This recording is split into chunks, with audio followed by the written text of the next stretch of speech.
All right, we live. Julie, Hey, what's outrage, Julio. Thank you for coming through to the QVC archives. for sure, for sure. Good to be Um, yeah, the traveler, here.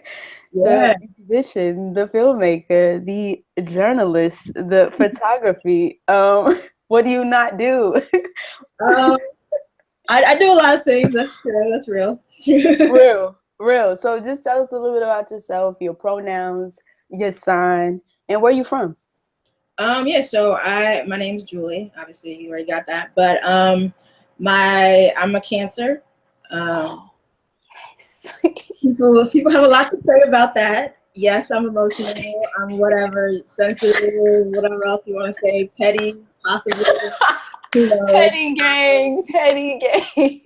Things, I'll take it. I usually hate telling people my sign. I'm like, why you need to know?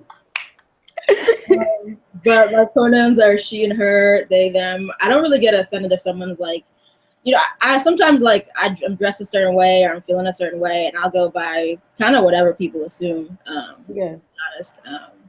But I'm actually from West Africa. I was born in Senegal Oh, originally. My family's from Burkina Faso, in West Africa. But I moved to like DC area when I was like about 3, so I've been wow. here for a long time. But I go back there every couple of years. I have a lot of family there and stuff. Hmm. But yeah, mostly from DC. I've lived in Brooklyn. I lived in Brooklyn for like 5 years. I've lived in Baltimore for 4 years.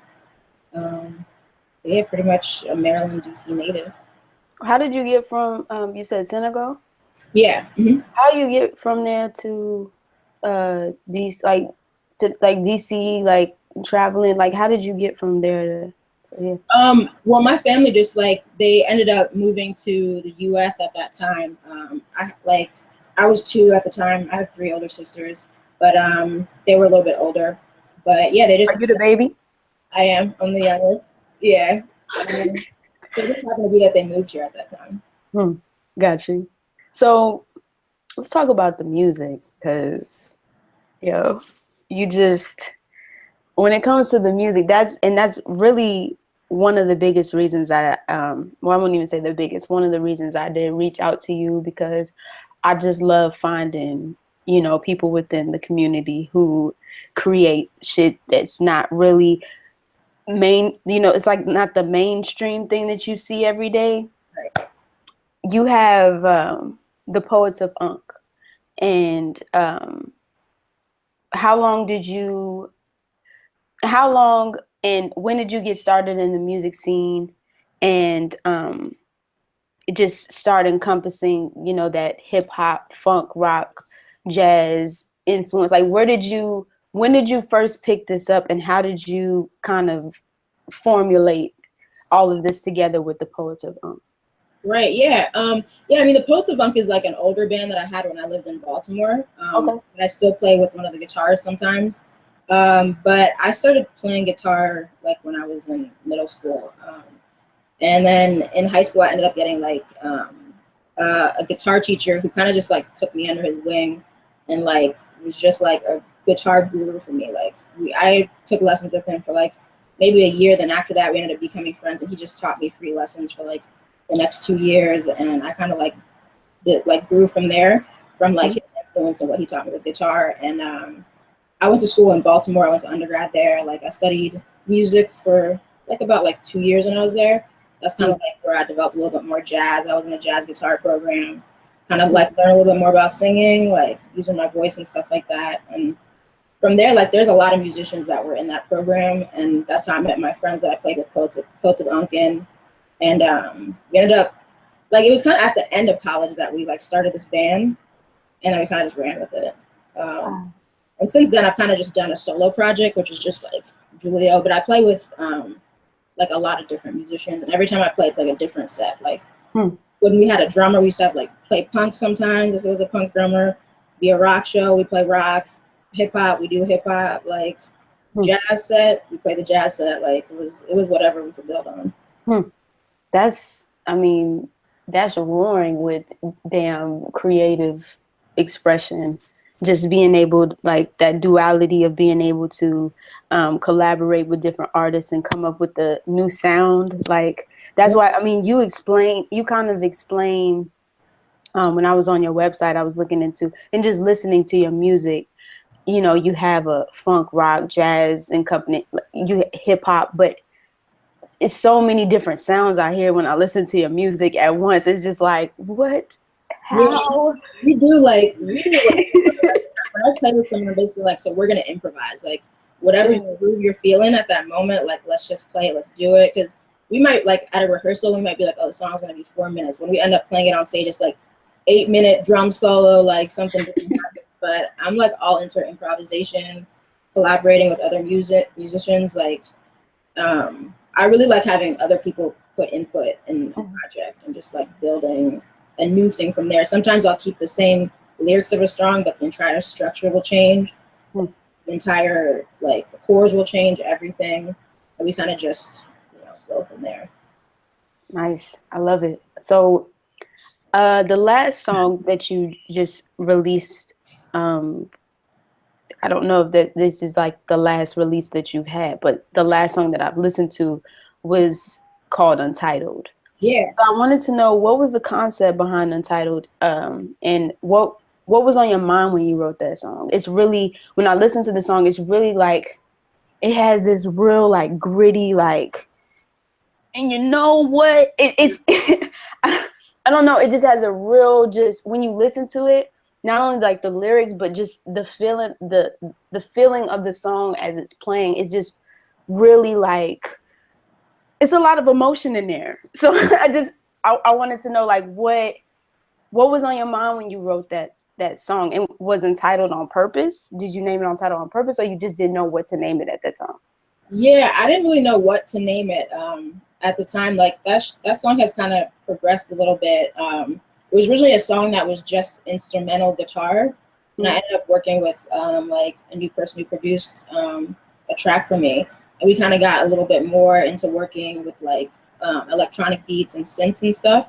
So that's kind of how that song came together. But yeah, I wrote that song maybe like 2-3 years ago, and it was kind of like, it's a little bit about like life and depression and being an artist and like the space that it takes to come out of that. That's why it's like so emotional. But a lot of it is just like me struggling with the different things that come up in my life, and like depression, and art and music being a part of that. Like, so that was kind of just like a catharsis of like a poem that I had written that I kind of I actually just wrote it in one sitting. I don't even know how to name it. I wrote it all in one sitting. It just like all came out. And some of it is, I mean, you know how it is being an artist. Yeah. Being a Black artist, being queer, like having a lot of things going on in your life, but trying to push through that. And also using different healing methods to get through that. But not always succeeding, but kind of falling, picking up, and keep going. You know what I mean? Right. So that was kind of what that song is about. I would have to go line by line to really like get into it. Some of it is about relationships. Some of it is about, it's a lot of different things kind of combined in there. In one sitting, though, that you had a lot to pour out on that day. Yeah. Sometimes I don't have the inspiration to write, but when I really do, I usually write like the entire song in just one sitting.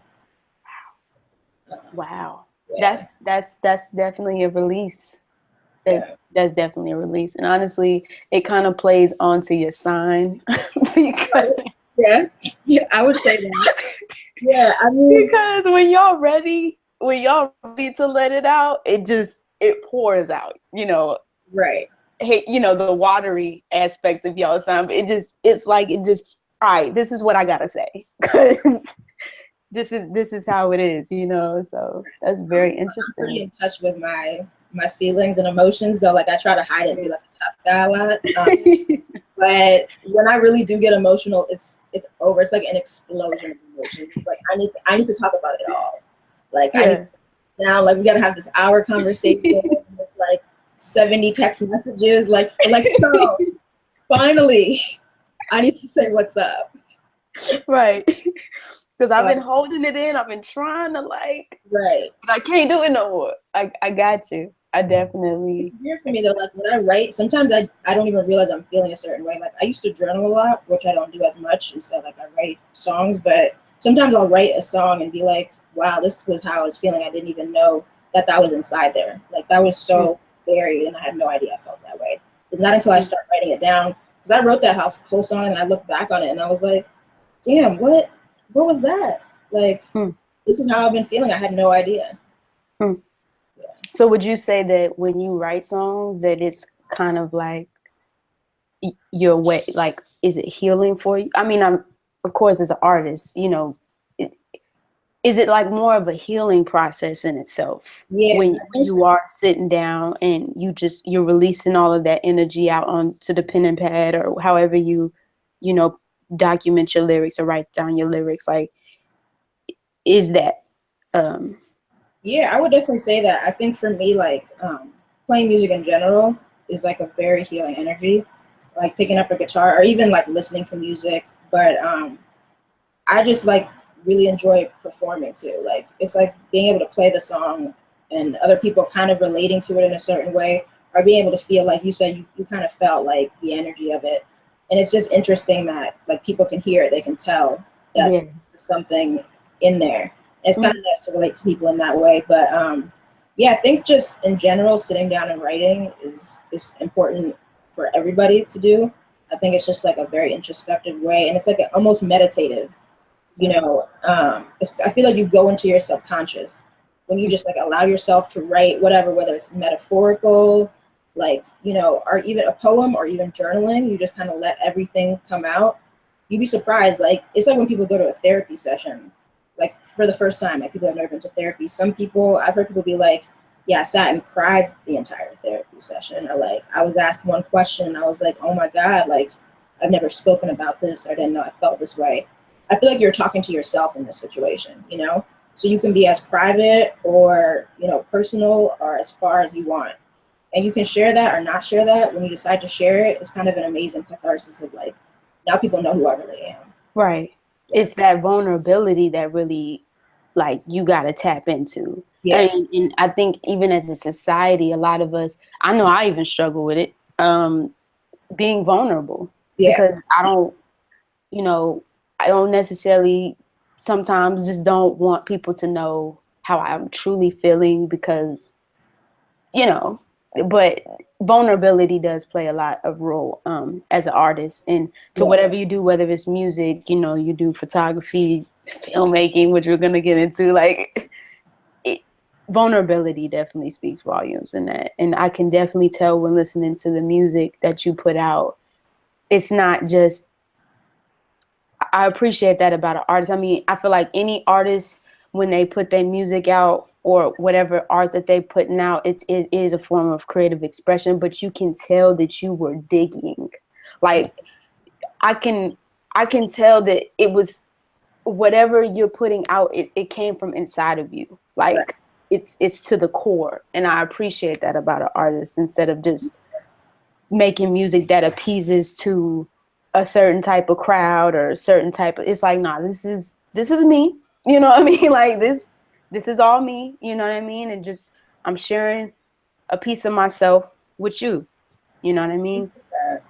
It's dope. Thank you. It's dope. I love it. But we'll definitely talk more into the music, because I'm definitely just on another day. But I want to get into all the other things that you do, because you don't just do music.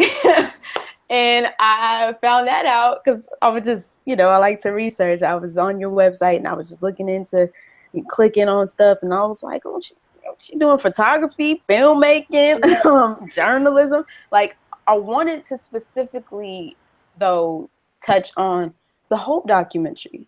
Yeah. What, like, 40 Black boys in Southeast DC, which, for those of y'all that don't know, Southeast DC is probably one of the, from what I've heard from people who actually live in DC, is one of the roughest areas in DC. So tell what about the Hope documentary? Tell us about that. So yeah, this was about a program basically that they set up for the first time last summer in DC. It was called the Boys Institute. It was a little bit part of the Obama initiative, My Brother's Keeper. So it was trying to fund like programs for underprivileged youth. So these were elementary school kids, like about like 6 to maybe 8 years old. And the program was basically to help facilitate like a program that empowered young Black men who were like kind of stuck in a situation of there's like a lot of crime there. There's a lot of boys who don't have father figures, who maybe don't have the best family conditions, don't have the best support systems, and possibly would get into a situation where they're kind of in, you know, not like a prison pipeline, but you know, a certain situation that would not empower them as Black men. So this program was like they brought in a lot of mentors to mentor these kids. They would be there all day. They would take them to like different places in DC. We had like a whole place where they went to the Lincoln Memorial and did a protest. They met a lot of Black entrepreneurs that basically like just enforced that you are somebody and you are important. But we also need to let you know the ways in which this society does not support you.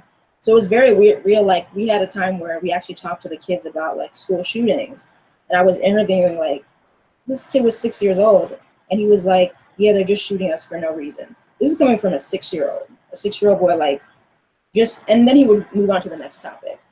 You know, so he knows that as a young Black man, he is in some ways a threat to society, which is really, really crazy to hear. But basically, this was a 5-week program that I was really lucky to get involved with and to shoot. And yeah, it ended up being one of the most like powerful things I've shot in a long time. Wow.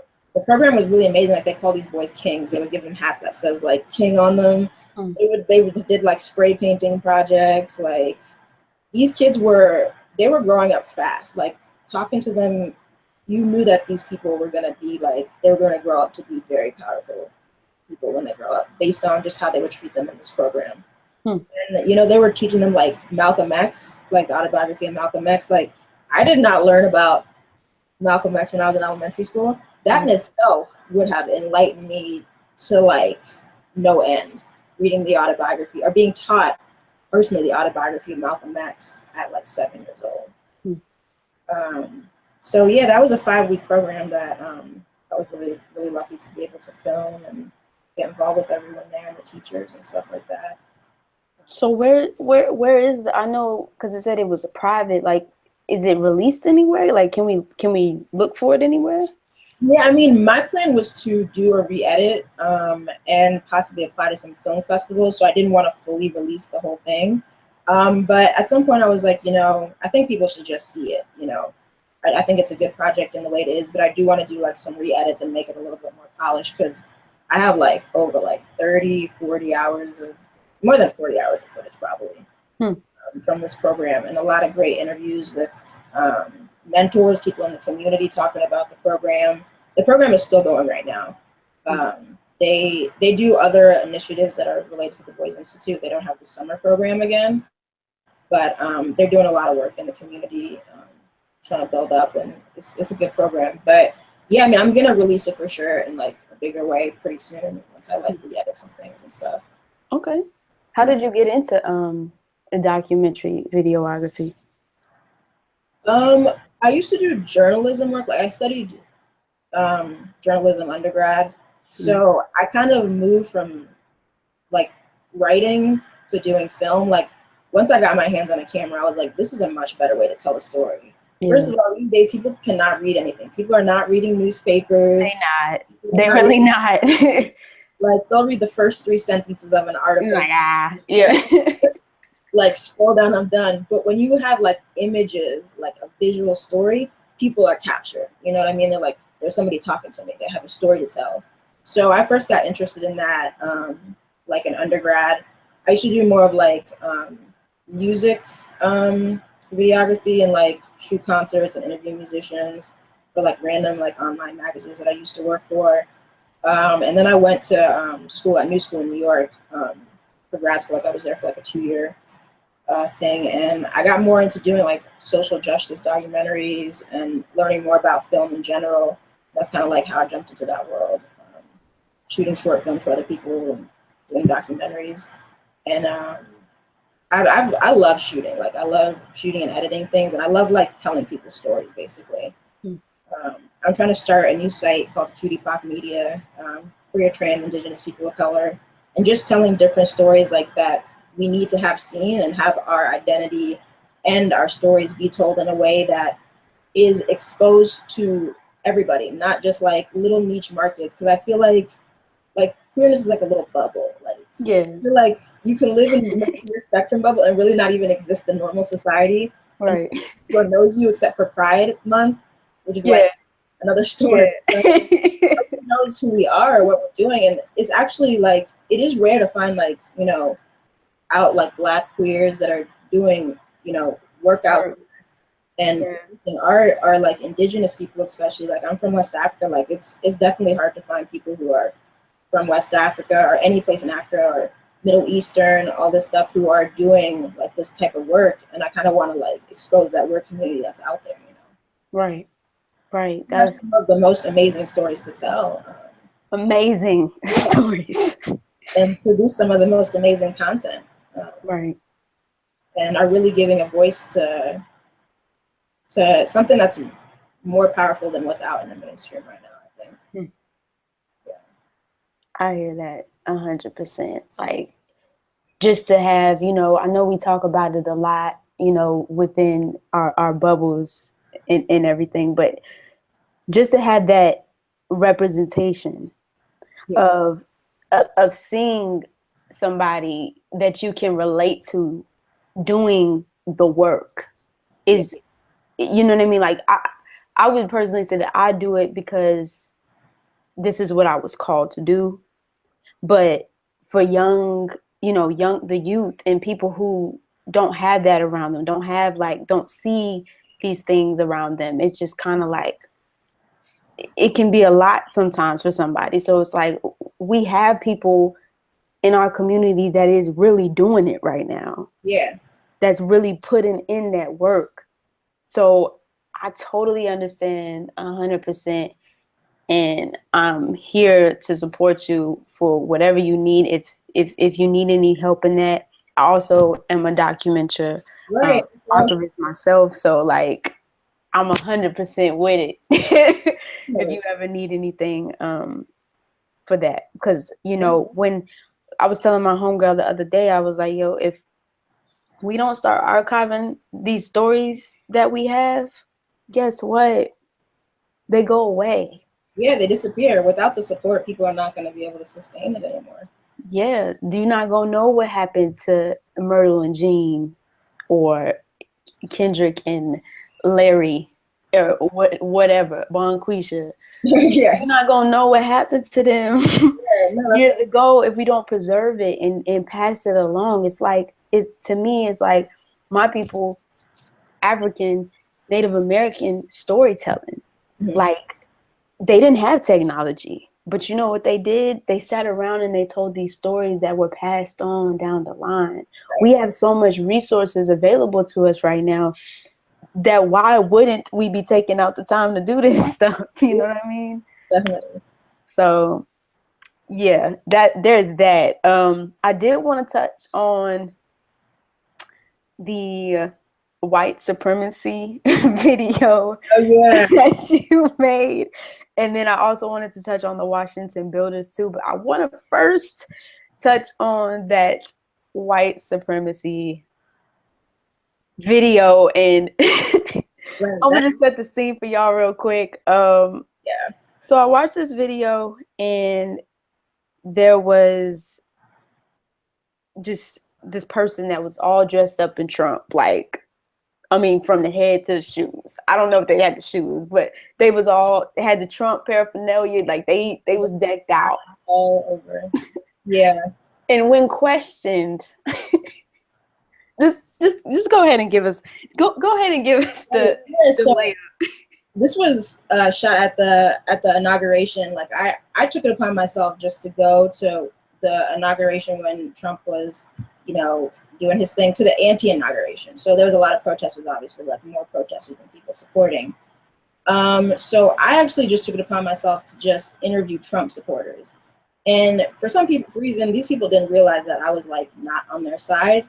They're talking to me as if I was like a Trump supporter, but I was like, okay, I seem like I'm just a journalist who's out here working for somebody. So I was like, I'm gonna let these people speak. I met this Hindu Indian man who was an immigrant who was a Trump fan to death. He was like, I love Trump. Trump is a good man. He's gonna make a great president. Like his story is inspiring, basically. Like he was kind of equating him to someone who came from nothing to become president. And I was like, nah, this dude got $1 million from his dad. He, you know, if someone gives you $1 million, you can do anything. Yeah. But I just let him speak about his love for Trump for a while.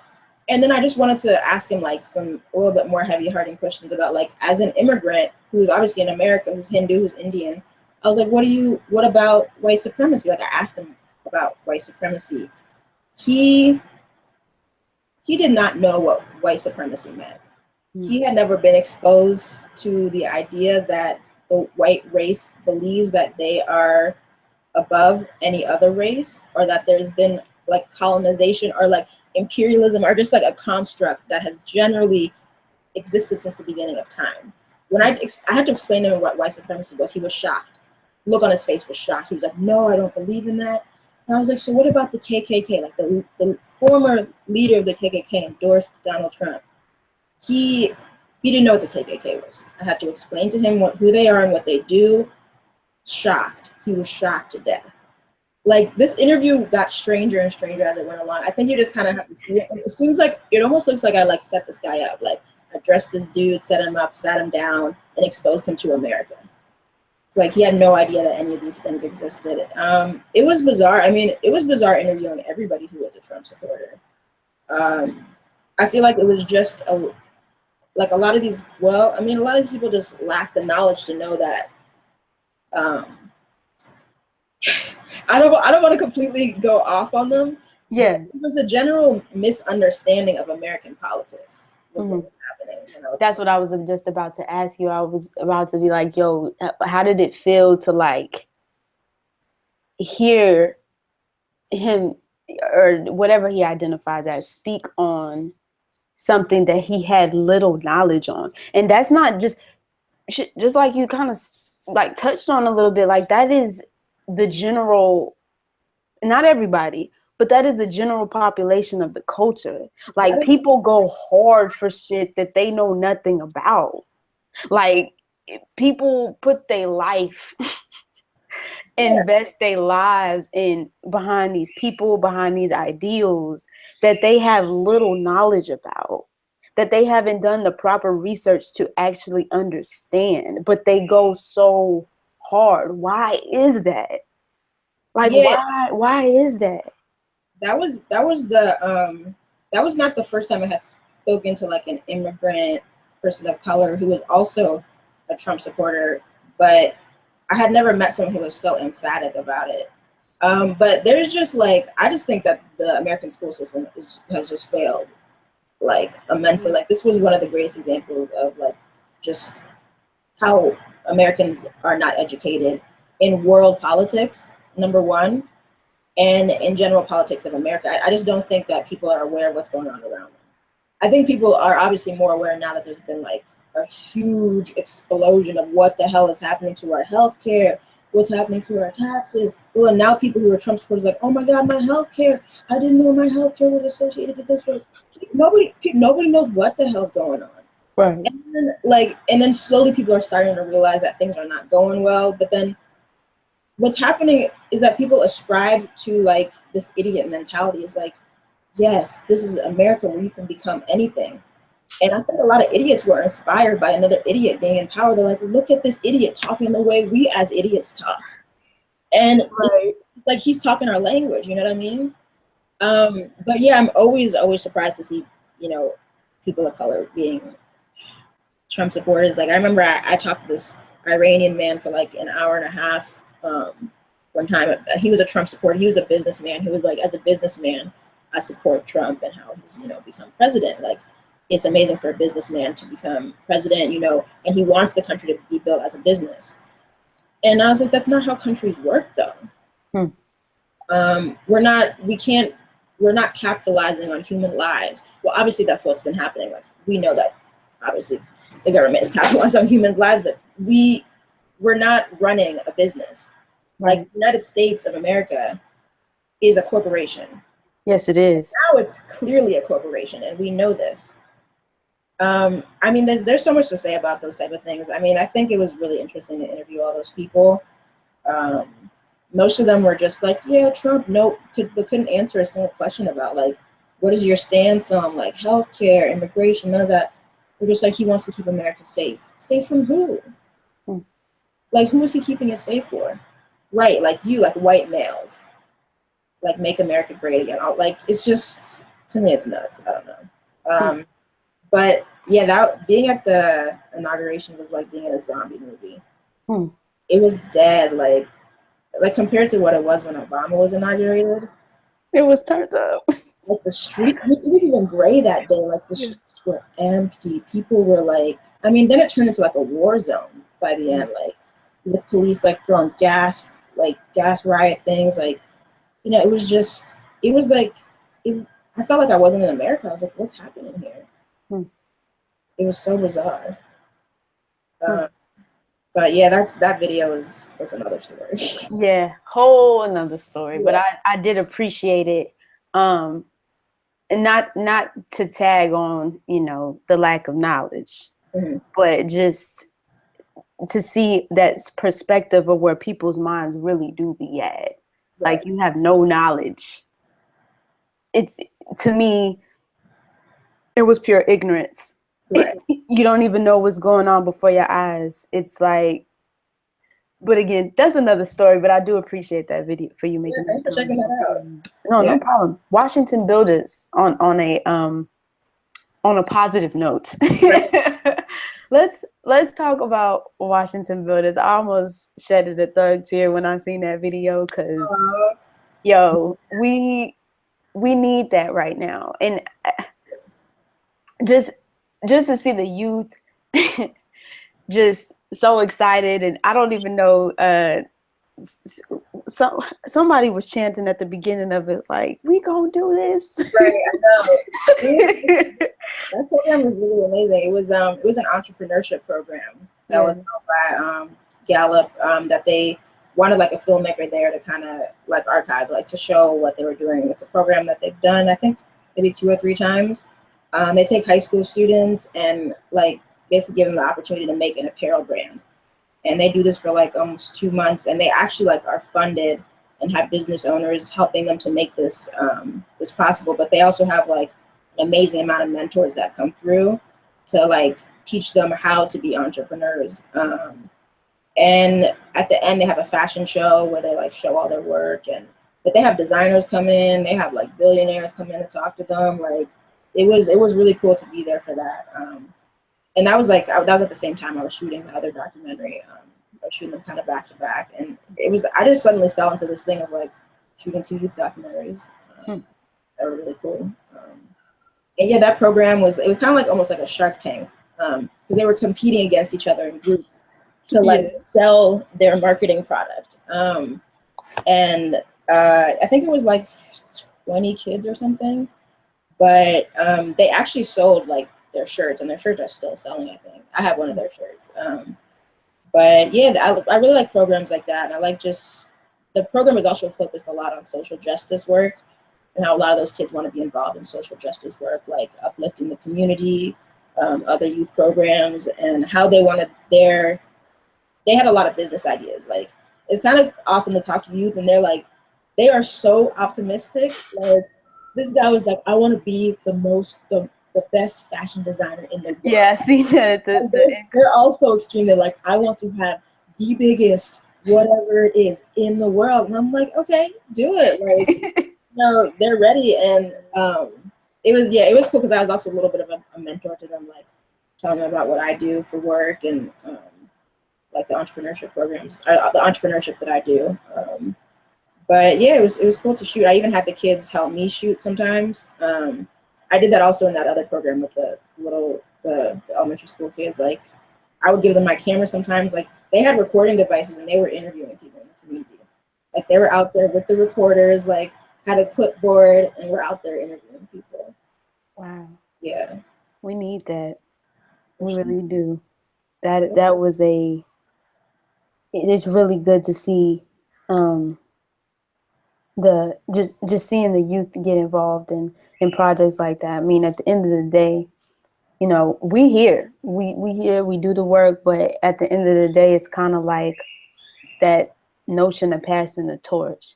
You know what I mean? Like, y'all gonna be the ones to carry this off. So, you know, setting that example, and their minds are just so, it's full of, like, I don't know, the youth, they have this I don't really know what the word I could call it, but it's just like this sunflower sunshine type of shit that they be having going on. Like, anything is possible. And I mean, some of us have it too, but just they have that carefree. That's what I want to say. That carefree notion that they can do and be anything. And it's like, we got to keep, as you know, as adults, we just have to keep cultivating that and let them know, like, whatever it is that you want to do, regardless of what's going on around you, just keep cultivating that, baby. Right. You know, watch it grow, and you'll see what it can do if you stay persistent.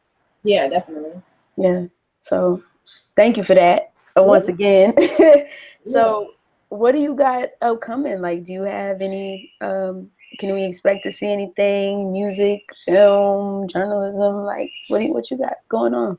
Yeah, I mean, besides moving. right, yeah, I am trying to build this cutie pop media site. I'm trying to film a documentary, actually, like, for the next couple of months, interviewing, you know, queer, trans, indigenous people of color, about their different stories, about their life, but focused a little bit on, like, what it's like to be, like, a person of color, queer in the United States, either an immigrant, and kind of just build a documentary off that. Right now, I'm really just at the beginning stages of it. Like, I am just going to start interviewing people and see where it goes, but I do want to build it into kind of a larger project that's going to go on for longer. Like, I'd like to interview like 50 people, like, over, because since I've been traveling a lot, I've realized, you know, if I have my camera, I should be using it, and I'm around the community all the time. So I kind of want to build a documentary and also, like, help it fund getting this cutie pop media site up, that I want to be able to, like, be a, like, kind of a host of a place where people can post, like, the articles that they write, music, art, and also be a place where, like, people can connect on that site. I'm not, like, I don't do web development in that way, so I would, like, hand it off to someone else. But I'm just trying to get, like, people involved, be interested in the project, kind of start off small and see where it goes from there. Right. That'll be dope. Let me know when you're getting that in Notion. Definitely promote the shit out of it. And if you need any help with anything, we can send that out. I'm here. And shoot, I look forward to it. The work that you're doing. I do appreciate you know, just taking out that time to put in that work. You know, and simply because this is what you love to do. I appreciate the support. Yeah, I've been checking out your work. I checked out your site. I saw some of the projects that you have on there. So you also do like film production and documentary type stuff, right? Yes, I do. I do. I always be like, you know, it just really depends on the day, but, like, documentary film photography is, like, that's my baby. Like, I love to document what's going on in the now, because I feel like, you know, how we talked about a little bit, that visual aspect of it. Like, people, they really don't like to read. I mean, I hate to say it, but there's not a lot of people who will just sit down and go over and read something. So having that visual aspect of whatever it is that you're doing, and, like, putting that in front of you and just letting that tell the story, it brings awareness to everything else. It's like, oh shit, like, that's going on. What is that? Let me click on that. What's going on? You know, like, what's going on here? Like, or, you know, like, that documenting the culture, the overall culture, is just, that's my calling. Like that's just I thrive in that. So yes. You travel a lot too. I saw that you're like, where are you now? Yeah, I'm in VA right now. I'm in Williamsburg right now. But I'm planning on getting an RV and heading on the road soon. So Yes, that's uh, good. yeah, I was in Atlanta before I moved out here, but um, I've been traveling all my life. I've been I mean, military background, just going, going. And I realized as I got older, I'm just like, yo, I mean, staying in one place sounds nice, but it's not for me. Not now, anyway. Not in this present moment that I'm in. Like, I love just learning about people and, just being in different cultures and scenes and settings. Like, I always get like this itch, like this, um, I couldn't give a time limit on it, but I always get this itch to move around. Like, I'm like, I gotta go. Let me Where, like, if I'm somewhere too long, I'm like, but wait, what am I doing here again? Right. That's me. I'm like, Yeah. time to go and plot somewhere else. So I feel that I don't know how the RV shit came to me, but it just I really still don't know to this day. I just one day up and said, "Oh, let me just get an RV." I kept calling it the Scooby Doo shack. I was like, "I'm just getting me like a Scooby Doo van and some shit and just travel around here." But really, yeah, that is what I'm gunning for right now. Just traveling and documenting and archiving and hopefully connecting with other travelers around the world who traveler's life. You know what I mean? Yeah, definitely. That's dope. Yeah. Yeah, actually, I wanted to live in an RV. Like, Word. I mean, I always had that idea. Like, I just want to like travel, play music in every Yeah. city, just live in an RV, like pimp it out. Because Yeah. I do like the idea of just having like a traveling house. Because Yeah. I don't like to stay stable for too long. Like, I Right. was I was like, I normally am moving constantly. Like the longest time I was here, like I was in the same house for like 2 years in DC, but I was traveling like the entire time I was there. Like I was taking temp work in other places, like traveling, playing shows. I can't even do like 2 months without going somewhere. I'm just Right. And you're like, like, let me see if you I be can looking at the time like, quit. Like, let me put my job on hold. I'm gonna come back. I'll see if I can make it back or not. right. Got one way ticket. What's up? Right. And then we'll figure it out along the way. What's probably been like I wouldn't say the no, I am gonna say the best. Which place do you say that you will always remember? You will never forget? Um, I mean, so like I've been to I want to travel more internationally. Um, I mean I love being in West Africa because I'm from West Africa, but I especially love Ghana. Like Ghana's an amazing place, and it's just being in Africa is you're like in a completely different world. Mm. And people act way differently. Like people are much nicer there. Like there's a community when you're Mm. there. Um, but I really enjoy being there, like the music, everything. But I mean, as far as like in the United States, or I really like Austin, Texas. Like Hey. because I'm specifically there at South by Southwest, Yeah. and that's there. I like that city a lot. But I'm definitely a big fan of California, Bay Area. Yeah. I'm like all about sunshine. Right. And water. Yeah. Love being close to the water.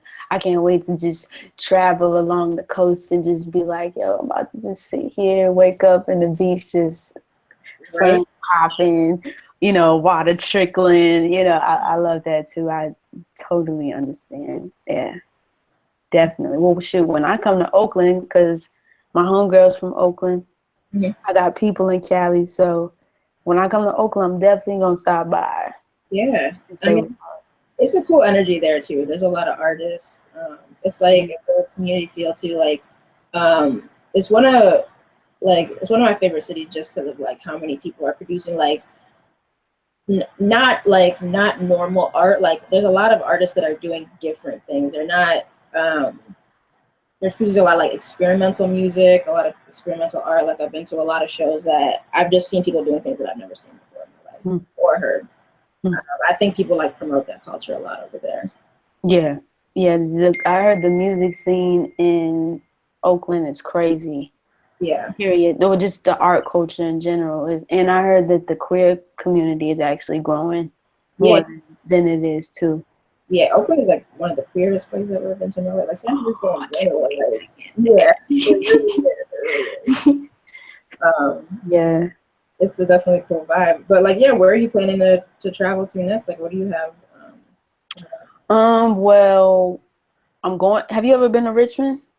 Yeah, I've been to Richmond before. Yeah, I heard, I know, not even heard, I know. I haven't been to Richmond, like stayed in Richmond. I've stopped in Richmond yet, but the art scene in Richmond, the music production scene in Richmond is off the chain.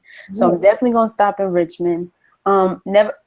I hear so many bad things about New York, but I still want to go anyway, just because it's, you know, I know a lot of artists out that way.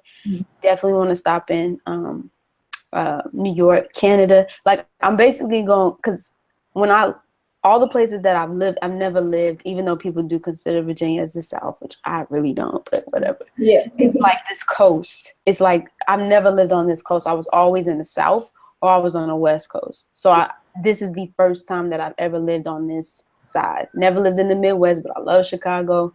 So I'm basically going to do like this. I think I'm gonna drive up to Chicago and then just make like this loop back down and go to North Carolina, South Carolina, Florida, back to Atlanta, stop in Atlanta, go back to New Orleans. Like I'm gonna just make like this loop, because I mean the North is the North, but I'm not really too crazy about the North like that. I mean I'm gonna go there because it's there, but I just wanna like make a loop. After I get to Cali, then I'll hit the north side, and then like kind of swing. So that should be awesome. And New Orleans too. New Orleans is one of my favorite cities too. New Orleans is amazing. That's home. That's like after Texas. After Texas, for me, New Orleans is home, and then after that is Vegas, because that's one of the places I grew up the longest. But it's nothing like that. And musically, yo, that's the place to be. I mean, that's real. I've almost considered moving to New Orleans. Because of the music scene there. Yeah. And it's also just like, since I've grown up in like DC and I've lived in New York, like it's so much cheaper to live down there. Yes, it is. DC and New York, you have to be hustling constantly. Like it's hard because you almost don't have time to create art if you're trying to survive there. Right. Like, but when you're in a city like that, first of all, you just walk out the street and it's just popping. Yeah. And I am like a more of like a hype party person too. So New Orleans is like, when I go there, I'm like, let's do it. Right. Yeah. Let's do it. For sure. Well, shoot, if you out here traveling, I mean, I know you're gonna be in Oakland, but if you out here traveling, you know what I mean, or wherever you may be, let me know. You know, I don't know. I'm planning to like depart hopefully in December. That's my goal. That's what I'm gearing for. Nice. Okay. But just hit me up, and if I can make it, I would definitely come through. Yeah, I think we should definitely collaborate on some work for sure. We should, and I definitely want to talk to you too about definitely filmmaking, because I have something coming up, and I think it's good that we touch base, because I don't know, I always think in my head, I'm like, the universe pulls people into your life for a reason. And before I knew you did music, but you know, I didn't know until I, did extra research that you did all this other stuff too. So I'm like, universe, are you, and you Cancer too? You right? Cancer too? I don't know you're Cancer. No. I'm a Leo Virgo cusp. Okay. So, but Cancers is my weakness. Like it's my moon sign. So it just, y'all get me. Like that's all I was saying. When it comes to Cancers, like Cancers are my ultimate weakness, because they understand. I'm like, why do you understand so much? Like why do you get me like this? Nice. For real. So yeah, that's when you told me you were kids, I was like, all right, okay, it makes sense. All right, cool, gotcha. All right, so definitely we'll be talking Yeah. about some stuff in the future. And shoot, keep me posted. And thank you so much for coming through to the QVC archives. I really do appreciate it. Yeah, I'm glad you got in contact, and I'm thank you for checking out my work. I really appreciate that, and I'm glad. Oh, always, always. And yeah, keep me posted. Hit me up if you need anything or just want to talk. Let me know. I got you. All right, that sounds good. All right, peace, Jolie. All right, have a good one. All right. Okay.